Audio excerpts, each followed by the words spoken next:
আসসালামু আলাইকুম, সবাই কেমন আছেন? আশা করি সবাই ভালো আছেন।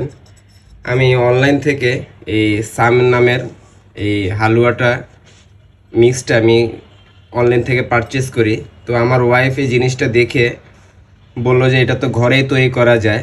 তো খুব 1000 টাকা নিচ্ছিল এই সামান্য পরিমাণে, এবং সব ইনগ্রিডিয়েন্টস বা এগুলা আসলে পরিমাণ মতো ছিল কি না আমার জানা নাই, কিন্তু আমরা খাওয়ার সময় টেস্ট করে দেখলাম যে কালি জিরাটাই বেশি ছিল।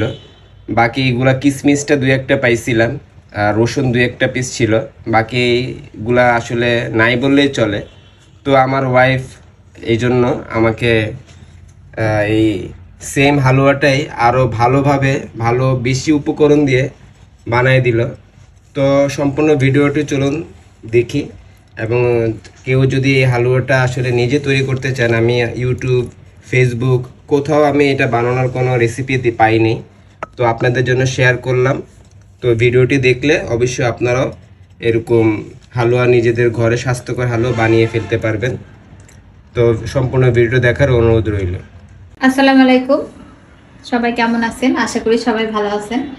আজকে খুব মজার একটা অন্যরকম টাইপের রেসিপি তৈরি করতে যাচ্ছি। তো এটা বেসিক্যালি আমার হাজব্যান্ডের জন্যই তৈরি করতেছি। আমার হাজব্যান্ড হচ্ছে প্রতিদিন সকালে আর রাত্রে একটা মিক্স খায়। এটা হচ্ছে অনলাইন থেকে অর্ডার করেই খায়। তো আমি দেখলাম যে ইনগ্রিডিয়েন্টসগুলো ওরা আসলে ব্যবহার করে, ওরা বলে আর কি, ব্যবহার করে কিনা জানি না, প্রত্যেকটা ইনগ্রিডিয়েন্টস আসলে আমি চাইলেই জোগাড় করতে পারি।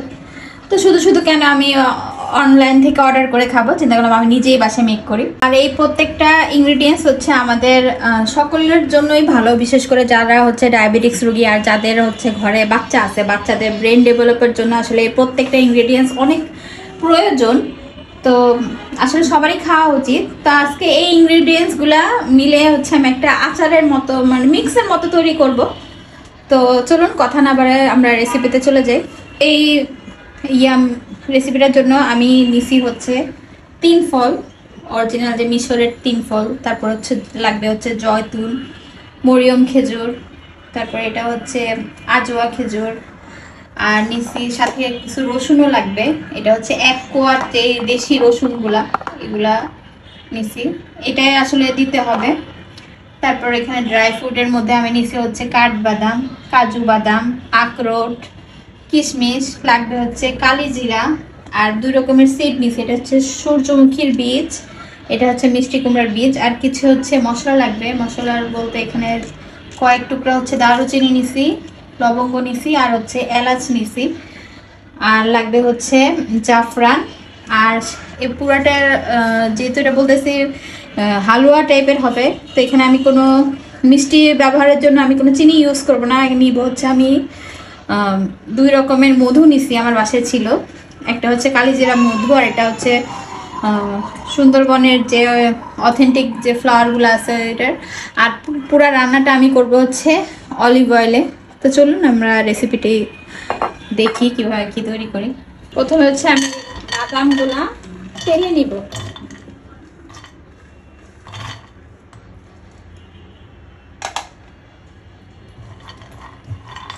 লো হিটে রেখে এটা একটু তেলে নিব, একদম কাঁচা অবস্থায় দিব না। এই এই সিডগুলোর সাথে এই মশলাগুলো একসাথে দিয়ে একটু টেলে নিব। খুব বেশি ভাজা ভাজা করবো না, হালকা একটু টালা হলে আর কি, মচমচা হলেই নামাই নেবে। খুব বেশি একদম তেলে ব্রাউন করার দরকার নেই। এবার আমি হচ্ছে এই যে রসুন নিছি, এই রসুনটা হালকা একটু টালবো, সবগুলো না, কয়েকটা একটু রাখবো যাতে আস্ত দিতে পারে। কালি জিরাটাও আমি টেলে নিব, এটা হচ্ছে কালি জিরা একটু বেশি লাগবে। আর আমি অনেকগুলো নিছি ইনগ্রিডিয়েন্টস, আর একটু দিচ্ছি। যে আমি যে ইনগ্রিডিয়েন্টসগুলো টেলে নিয়েছিলাম এগুলো হচ্ছে আমি সুন্দর করে ব্লেন্ড করে নিচ্ছি। এটা হচ্ছে বাদাম আখরোটের গুঁড়া, এটা সিডগুলো নিছি ওটার গুঁড়া। এখানে হচ্ছে যে 2 রকমের খেজুর, তারপর হচ্ছে 3 ফল পেস্ট করে নিছি। এটা হচ্ছে রসুন কিশমিশ দেখাছিলাম যে, ওটাও পেস্ট করে নিছি। আর এই যে কালি জিরা, এটা হচ্ছে গুঁড়া করে নিছি। তো এখন হচ্ছে এই ইনগ্রিডিয়েন্টসগুলা আমি যেহেতু বলতেছি এটা একটা হালুয়া টাইপের মতো আর কি, তাই জন্য এটা একটু রান্না করে নিতে হবে। তো এখানে আমি দিতেছি অলিভ অয়েল। অলিভ অয়েলটা একটু বেশি পরিমাণে দিব, মানে আমরা আচার তৈরি করতে গেলে যেরকম একটু বেশি পরিমাণে লাগবে, তো এর জন্য এখানে অলিভ অয়েলটা একটু বেশি দিব।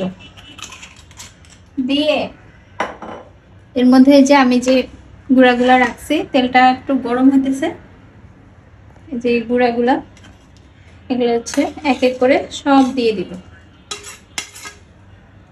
বাদাম সিডের গুঁড়া, তারপর হচ্ছে কালি জিরার গুঁড়া, মানে যা যা এই পর্যন্ত আমি ইনগ্রেডিয়েন্টস নিয়েছি সব একসাথে দিয়ে দেব। দিয়ে এটা একদম লো হিটে এটা আমি হচ্ছে রান্না করব। সম্পূর্ণটা একসাথে মিক্স করে দেব। দিয়ে যে চুলার হিটটা একদম লো হিটে রেখে এটা আমি প্রায় আধা ঘন্টা 1 ঘন্টার মতো লো হিটে রান্না করব। তেল ছাড়তেছে একদম, এই যে লো হিটে আমি রান্না করতেছি, এখানে যে তেল ছাড়তেছে, কারণ এখানে বাদাম আছে, আখরোট আছে, এগুলো থেকে তেল বের হবে। আর যত মানে একদম লো হিটে রান্না করব, আস্তে আস্তে এই জিনিসটা ভাজা ভাজা হবে। এখন হচ্ছে আমার বাসায় একটা জিনিস আছে, এটা এর আগে আপনাদের সাথে দেখাইছিলাম, যে গোলাপের পাপড়ি সংগ্রহ, ড্রাই প্রসেস যেটা, তো এই পাপড়িটাও এখানে দিয়ে দিব। সুন্দর একটা ফ্লেভারও দিবে আর এটার ঔষধি গুণও মিক্সড হয়ে যাবে সাথে। তো আমি এটা লো হিটে জাল দেওয়ার পরে যে এরকম হয়েছে, একটা হালুয়ার মতো মিক্সচার হয়েছে। এখন এটা আমি ঠান্ডা করে নিছি। এর মধ্যে হচ্ছে আমি মধু মিক্সড করব, কারণ এর মধ্যে আমি এই পর্যন্ত কোনো রকমের কোনো মিষ্টি অ্যাড করিনি। চিনি তো অ্যাড করবই না, স্বাস্থ্যসম্মত, আর মধুরও অনেক পুষ্টিগুণ আছে, এর জন্য আমি মধু ইউজ করব। তো আমার কাছে হচ্ছে বিভিন্ন ধরনের মধু আছে, আমি প্রত্যেকটা মধুই অল্প অল্প করে মিক্সড করব। তো এটা হচ্ছে কালিজিরা মধু। তো যাদের কাছে এরকম টাইপের মধু না থাকে, তো তারা যে কোনো একটা মধু দিয়েই এটা মিক্সড করতে পারবে। আমার কাছে আছে তাই আমি দিচ্ছি। এটা হচ্ছে সুন্দরবনের বাইন ফুলের মধু। তো এই মধুগুলো হচ্ছে আমার হাজব্যান্ড, আমার বাচ্চারা খায়। অনলাইন থেকে ওরা হচ্ছে কম্বো হিসেবে এগুলা নেয়, আর এগুলা তুলনামূলক মানে খারাপ না, ভালোই। এটা হচ্ছে লিচু ফুলের মধু।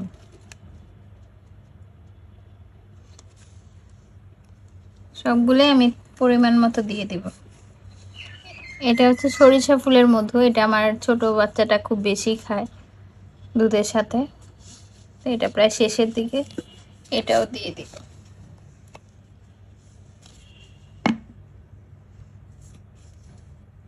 আর আমার হাজবেন্ড হচ্ছে যে এটা খায়, এটা কে কে চিনেন, এটা হচ্ছে শিলাজিৎ মধু বলে। মানে মধুর সাথে এই শিলাজিৎটা হচ্ছে একটা প্রাকৃতিক ন্যাচারাল উপাদান। এটা হচ্ছে পাহাড় থেকে সংগ্রহ করে।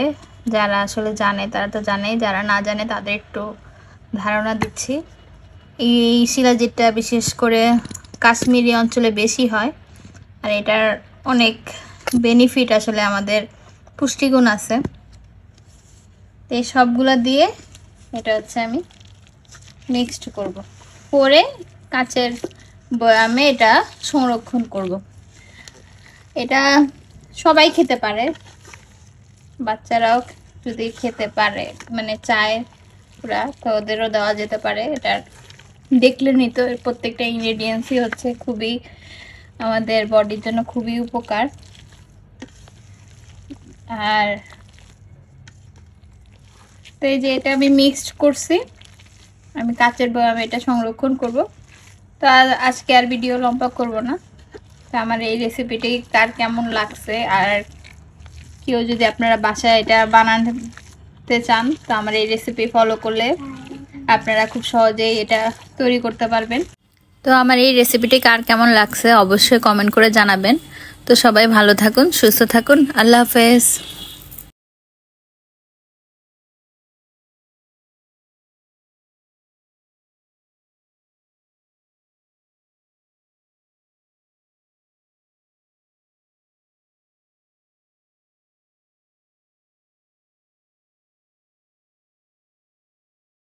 তো দেখলেনই তো কত সহজে কত উপকারী একটা রেসিপি তৈরি হয়ে গেল। তো আজকের ভিডিও আমার এই পর্যন্তই। আশা করি আমার এই রেসিপিটি আপনারা বাসায় ট্রাই করবেন আর অবশ্যই কমেন্ট করে জানাবেন কার কেমন হয়। তো সবাই ভালো থাকুন, সুস্থ থাকুন। আল্লাহ হাফেজ।